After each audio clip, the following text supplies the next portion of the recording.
সন্তানদেরকে এই জারজ রাষ্ট্রদেরকে উচিত শিক্ষা দেওয়া হবে, উচিত জবাব দেওয়া হবে ইনশাআল্লাহ।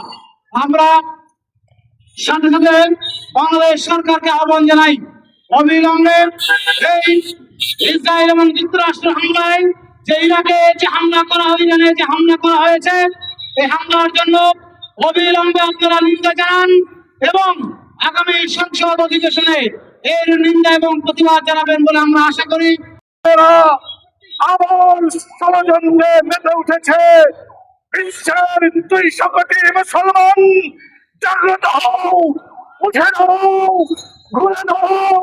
ইহুদিবাদ খতম করবার জন্য, সন্ত্রাসীদেরকে শেষ করবার জন্য জিহাদের প্রস্তুতি গ্রহণ করো।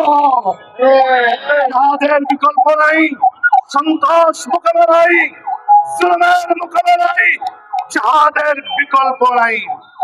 আমেরিকার ওই লাল কুত্তাদেরকে যখন ইরান অ্যারেস্ট করেছিল, আমেরিকা হুঙ্কার দিয়েছিল, আমার বাহিনীর সদস্যদের ছেড়ে দাও, তাহলে রসদ বন্ধ করে দিব, খাদ্য বন্ধ করে দিব, সব ধরনের সহযোগিতা বন্ধ করে দিব। ইরানের সর্বোচ্চ ধর্মীয় নেতা সেদিন বলেছিলেন, কাকে খাবারের ভয় দেখাও, কাদেরকে ক্ষুধার ভয় দেখাও। যেই জাতি বছরের 1 মাস না খেয়ে থাকাকে সহজ মনে করে, সেই জাতিকে খাবারের ভয় দেখিয়ে কোনোভাবেই দমানো যাবে না।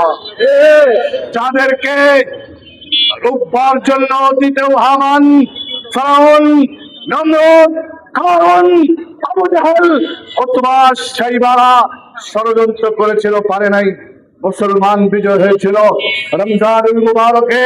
ঠিক এই রমজানে আবু জাহেলের প্রেতাত্মারা মুসলমানদের উপরে হামলা করেছিল।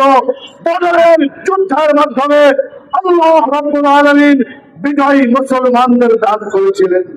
ইনশাআল্লাহ আজকের এই রমজানে যেই হামলা ইরানের উপরে আমেরিকা এবং ইসরায়েল করছে, তাদের উপরে আল্লাহর গজব নাযিল হবে ইনশাআল্লাহ।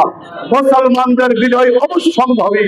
তবে আমি শুধু এতটুকু বলবো, ও মুসলিম দেশ প্রধান সমূহেরা, মুসলিম দেশের প্রধানেরা, মুসলিম দেশ সমূহের প্রধানেরা মুনাফিকের ভূমিকায় না থেকে ঈমানদারের ভূমিকায় আসো, না হলে তোমাদের উপরেও খোদার গজব নাযিল হবে।